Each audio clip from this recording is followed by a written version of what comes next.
네, 여러분 자리하고 계신가요? 동해 번쩍 서해 번쩍 여러분과 함께하는 뉴스 배전, 제가 다시 이 자리에 왔습니다. 여러분들도 지금 함께하고 계시는지 제가 출석 체크하고 있으니까요. 지금 많이 들어와 주시면 좋겠습니다. 라임님 텐션 요정 나와주세요. 나왔습니다. 여러분 기다리고 계셨나요? 목요일입니다. 다들 와주셨을 거라고 생각이 들고요. 신문크님 오셨어요. 하이요라고 하셨습니다. 또 오늘 예고편이 좀 나왔네요. 썰로콩즈님께서 오늘 어떤 기자님 오시는지 또 이렇게 예고편을 해주셨습니다. 오늘 어떤 기자님 오셨는지 여러분들 궁금하시죠? 네, 지금 함께 만나보도록 하겠습니다. 어서 오십시오. 네, 안녕하세요. 안녕하십니까. 예. 제가 또 여기서 이 자리에서 우리 또 대선배님을 뵙게 되어 너무나 영광입니다. 예, 저는 굉장히 당황스럽습니다.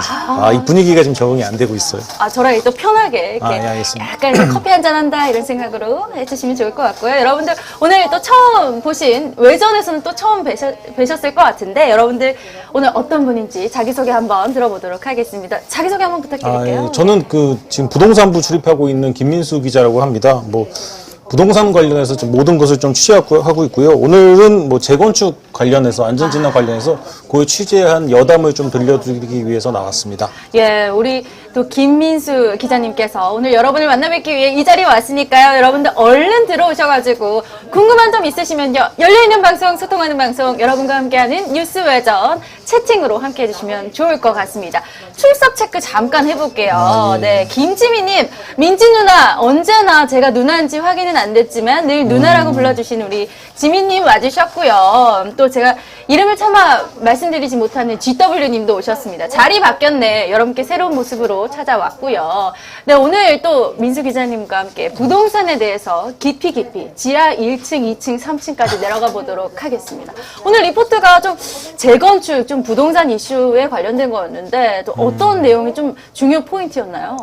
오늘 제가 이제 리포트에 담은 내용은 재건축을 시작하려면 가장 기본적인 단계가 안전진단을 통과해야 됩니다. 그러니까 이 건물이 안전하지 않다는 거를 나라에서 이제 허가를 해줘야 그 다음에 조합을 설립하고 사업 계획을 받고 그 다음에 재건축에 들어갈 수가 있는데, 이 기초 단계인 안전진단부터 지금 통과를 하지 못하는 30년, 40년 된 아파트들이 서울에 너무 많다는 겁니다. 그러니까 이게 예전에 재건축 안전진단 기준을 강화한 이후에 이런 일이 벌어지고 있는데, 이게 이제 2018년 3월에 이제 문재인 정부 들어서 재건축 안전진단 기준을 굉장히 강화했습니다. 그게 내용이, 예전에는 이제 사람들이 이제 삶의 질을 나타내는 주거 환경이 점수가 40%를 차지했는데 40%? 근데 이게 15%로 낮아졌고요. 근데 구조 안전성이라는 게 이제 이전에는 20%만 밖에 안 들어가는데 이게 50%도 늘어났습니다. 그러니까 이게 살기 아무리 불편해도 이게 무너질 위험만 없으면 이제 안전진단 허가가 안 나는 거죠.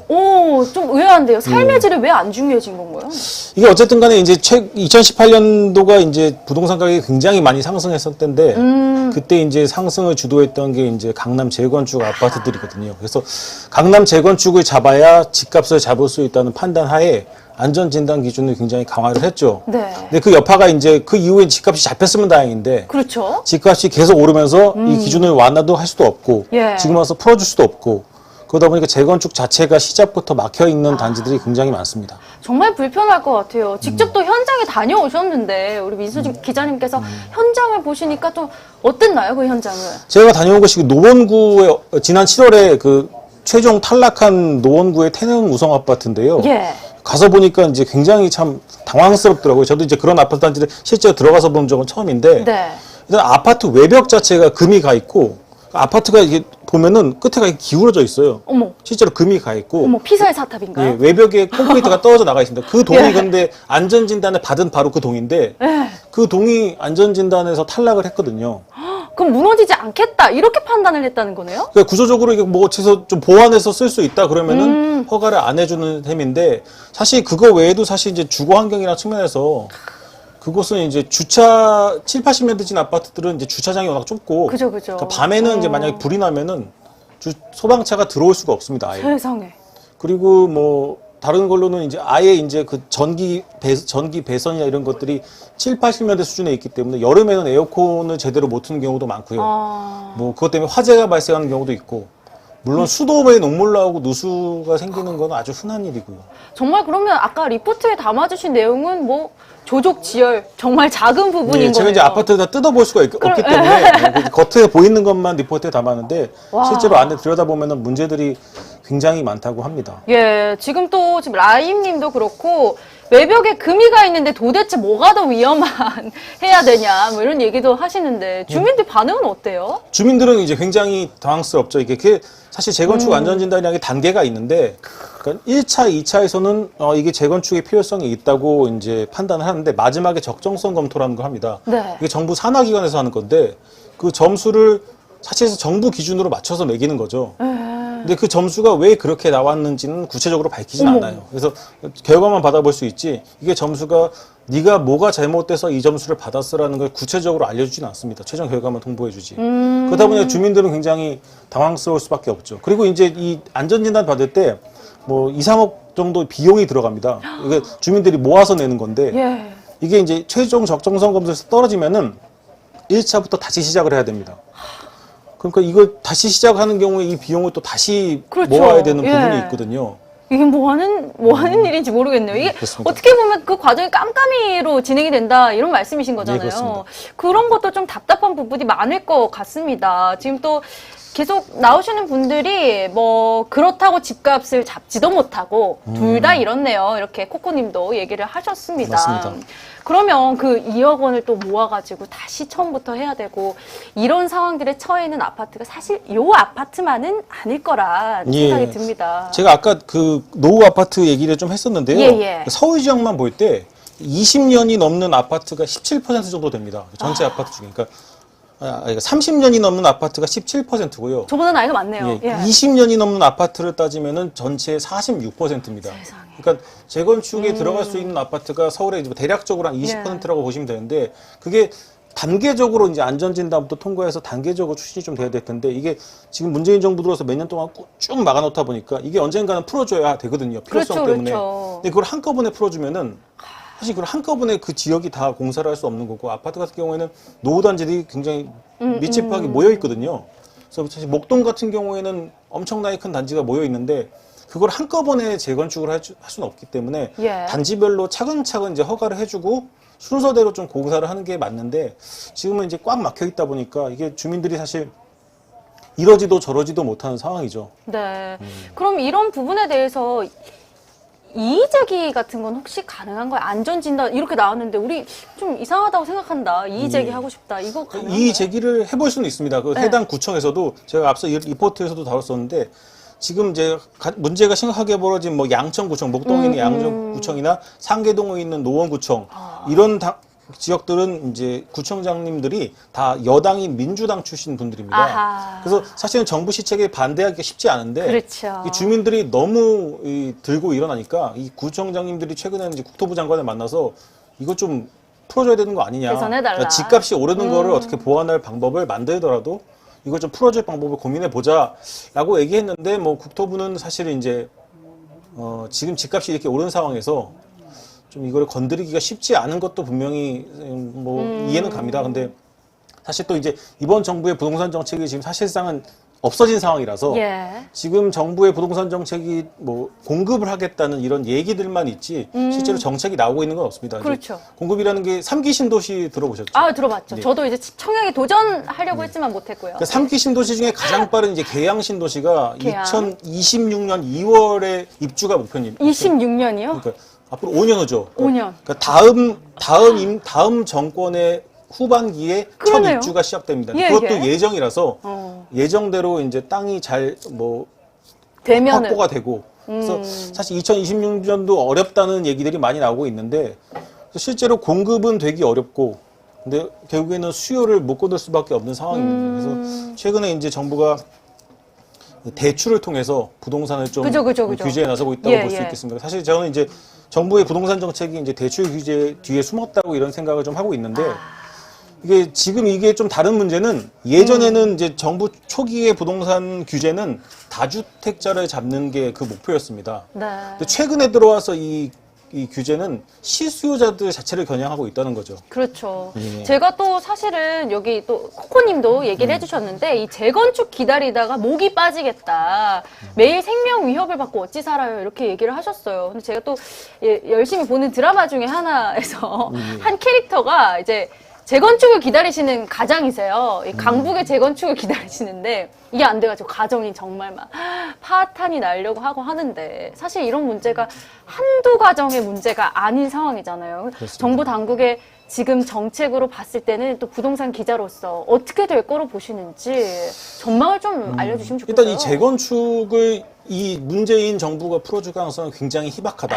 기대하지 말자. 기대하지 말자. 예. 그리고 풀어주기 힘든 또 이유가 지금 이제 내년에 이제 대선과 지방선거가 잇따라 있습니다. 네. 그래서 그 선거를 앞두고 정부가 어떤 그런 규제 완화나 이런 부분에 있어서 어떤 의견을 내기가 굉장히 힘든 부분이 있고요. 지금 이게 집값을 올렸다고 이렇게 많은 욕을 먹고 있는 상황에서 어떤 일부 지역에 있어서 재건축 규제 완화는 좀 이제 집값에 자극적인 요인이 될 수 있거든요. 그래서 이런 부분 사실 풀어주기라는 좀 어렵다고 생각을 합니다. 예. 하지만 이제 대선이나 이제 지방선거, 특히 지방선거 같은 경우에는 직접적으로 네. 지역 주민들의 의견이 굉장히 중요한 거거든요. 예. 그래서 이런 부분에 있어서 대선이나 지방선거 과정에서 서울 지역 주요 재건축 이슈들이 어떤 의제로 다뤄지거나 서울 지역 이제 주요 구 같은 경우에는 표심을 왔다 갔다 할 그런 이제 공약들로 등장할 가능성이 굉장히 높죠. 그래서 그 부분은 약간 지켜봐야 할 것으로 보입니다. 이제 예. 문제는 이제 집값이죠, 근데. 확실히 또 이 부동산 문제 정말 다들 예민한 문제이기 때문에 다들 좀 집중을 하고 계시는 것 같아요. 여러분들 또 우리 부동산부에서 듬직하게 또 한 줄기를 맡아주고 계시는 민수섬의 민수 기자님과 함께 하고 있으니까요. 지금 여러분들 궁금한 점 있으시면 지금 부동산 관련해서 질문 지금 많이 채팅으로 보내주시면 좋겠습니다. 말씀드리는 순간 지금 5시를 지나가지고 누리호가 날아오른다고 합니다. 아, 오늘 또 누리호요. 민수 기자님 모신다고 이렇게 축포를 쏘는 게 아닌가 이런 생각이 또 듭니다.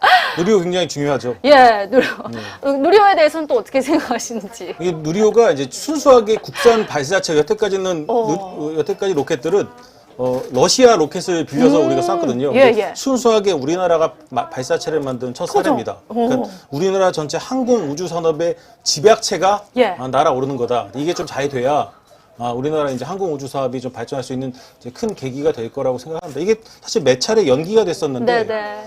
뭐 이번에 잘 발사가 돼서 뭐 이제 엔진이든 부품이든 우리나라 항공 우주 산업 이게 뭐 방산이랑도 연관이 돼 있는 산업인데 그래서 뭐 이게 잘 돼서 우리나라 네, 국가 경제 발전에도 도움이 되고, 예. 부품 소재 산업에 도움이 되고 예. 관련 종목들도 굉장히 많습니다. 예. 아마 그런 종목들에도 굉장히 영향이 있을 거라고 생각을 합니다. 제가 또 이렇게 민수 기자님과 이렇게 대화를 하니까 든든합니다. 제가 어떤 질문을 해도 이게 정말 전문가처럼 이렇게 마치 한국경제TV의 논설위원처럼 얘기를 해주시는데 아무튼 여러분들 누리호를 잘 날고 있는지 저희한테 계속해서 채팅으로 알려주시면 너무 좋을 것 같습니다. 관련해가지고 여러분들 부동산 관련 질문 계속해서 좀 이어가 보려고 하는데요. 일단 최근에 지금 부동산 시장 분위기 좀 어떤가요? 좀 괜찮아지고 있는지. 일단은 상승세는 좀 주춤하고 있는 분위기입니다. 일단 정부의 대출 규제가 좀 먹히고 있다고 볼 수 있고요. 일단 올해 서울 지역만 봤을 때 한 6% 정도 올랐는데 이게 지난해 2배 정도 오른 겁니다. 어이구요. 그러니까 오를만큼 올랐으니까 예. 약간 쉬어가는 분위기인데 뭐 여전히 근데 이게 대출과 상관없는 강남 지역 아파트들은 계속 신고가를 경신하고 있지만 대부분의 아파트들은 좀 이제 주춤주춤하는 분위기고요. 근데 하지만 이제 내년이 문제겠죠. 근데 네. 내년 같은 경우에는 이제 전반적으로 모든 전문가들이 상승세가 꺾이긴 어렵다.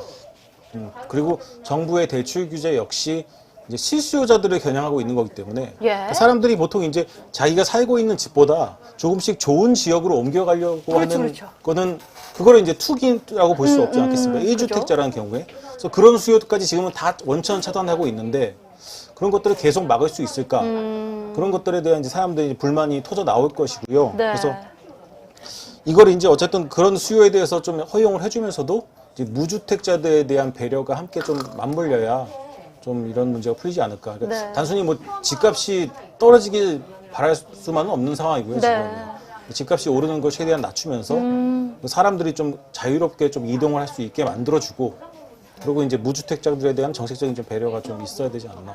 저도 사실 이제 무주택자로서 관심이 굉장히 많은 부분인데 이 정부의 정책을 볼 때마다 약간 좀 답답하고 약간 뭔가 깝깝하고 이런 생각이 좀 많이 듭니다.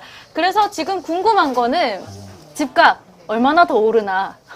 요 친구의 이제 상한선은 어딘가 도대체 이런 생각이 듭니다. 좀 시원하게 좀 말씀해 주시죠. 상한선, 제가 이제 정확하게 이제 집값이 이제 앞으로 몇 퍼센트 더 오른다 예. 이런 말은 사실 드리긴 어렵고요. 그러니까 지금 같이 이게 최근 올해와 같이 이제 서울 올해는 뭐 인천 지역은 막 20% 이렇게 올랐거든요. 아, 20%요? 예, 경기도 지역 전체가 20%가 올랐습니다. 세상에. 그러니까 일부 지역 같은 데는 50% 오른 지역도 있습니다. 50%? 예. 그러니까 1억 하던 집들이 2억 된 거죠. 어머, 2억 어머. 하던 집들이 4억 된 어머, 거고. 어머. 그러니까 그게 이제 지금 이런 상황인데 이런 예. 상승세가 계속되긴 어렵고요. 그렇죠. 일단은 예, 이제 예. 대출이 막혀 있고 여러 가지 세금이나 여러 문제 때문에 쉽지 않은 상황이라서. 근데 하지만 집값이 이제 떨어질 이유를 찾긴 또 어렵다. 공급이 엄청나게 늘어나는 것도 아니고. 그리고 뭐 여전히 이제 사람들이 이제 부동산 시장에 대한 투자에 대한 관심도 여전히 그렇죠, 있고 상급지로 옮겨가려는 수요도 충분히 있기 때문에 우리나라에서 이제 부동산 시장을 볼 때 이제 뭐 되게 하락하기는 쉽지 않지 않나.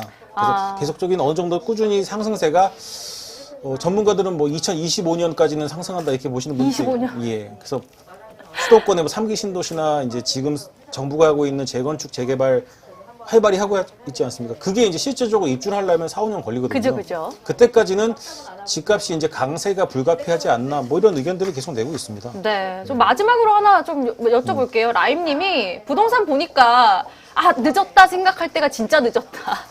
이거 맞나요? 제가 지금 이게 부동산 투기를 조장하는 건 아니고요. 예, 전문가분들 이런 말씀을 많이 하십니다. 부동산을 보러 가잖아요. 그러니까 자기가 이제 부동산을 어떤 구매하거나 보러 가면은 그날 가서 계약을 하는 얘기를 많이 합니다. 생각을 하고 계약을 하면은 늦는다. 이미 늦는다. 어머. 그러니까 사러 나갔을 때 사야 된다는 말씀들을 하시더라고요. 왜냐하면 이게 제가 말한 1주택자의 경우입니다. 물론 이제 뭐 이거는 뭐 투자하시는 분들도 좀 이렇게 세상이 될 수 있겠지만 1주택자의 경우에는 고민하지 마시고 여건이 된다면 그렇다고 너무 이제 레버리지를 많이 일으키는 건 좋지 않고요. 여건이 된다면은 지금이라도 구입을 하셔라. 예. 그런 말씀을 하시고. 네, 지금 라임님도 뭐 명언이십니다. 오늘이 제일 싸다 뭐 이런 말씀을 좀 남기셨습니다. 코코님도 다지기는 있어도 하락은 안 해요. 뭐 이렇게 얘기를 하셨어요. 일단 뭐 부동산에 대해서 여러분들도 관심이 되게 많으시고 오늘 또 이제 처음으로 외전에 또 나와주신 만큼 또 앞으로도 많은 또 기대를 여러분께 드리면서 앞으로 좀 오늘 어떠셨는지.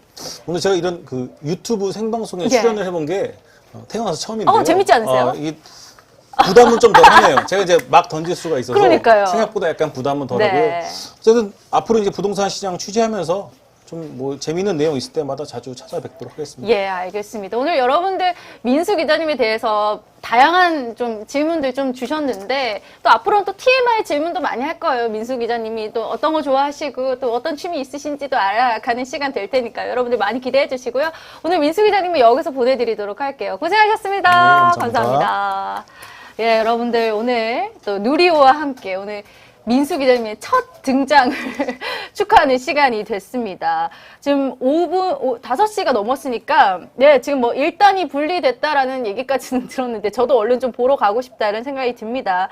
여러분들 뭐, 지민님 막 던지는 방송 하면서 공을 다 보내주셨는데요. 저희 막 던지지 않습니다, 여러분들. 고품격 우리 한국경제TV의 레벨에 맞는 그런 방송으로 꾸려나가고 있으니까요. 항상 뉴스외전 기대해 주시고요. 저희 항상 더 좋은 이야기, 더 좋은 리포트, 또 여러분의 투자 전략을 위해서 더 발로 뛰는 한국경제TV가 되도록 하겠습니다. 오늘 여기서 뉴스외전은 인사드리도록 할게요. 여러분들 오늘 이번 주는 뉴스외전 여기서 인사드리고요. 다음 주 월요일에 다시 찾아뵐 테니까요. 기대 많이 해주십시오. 여기서 인사드릴게요. 안녕! 바이.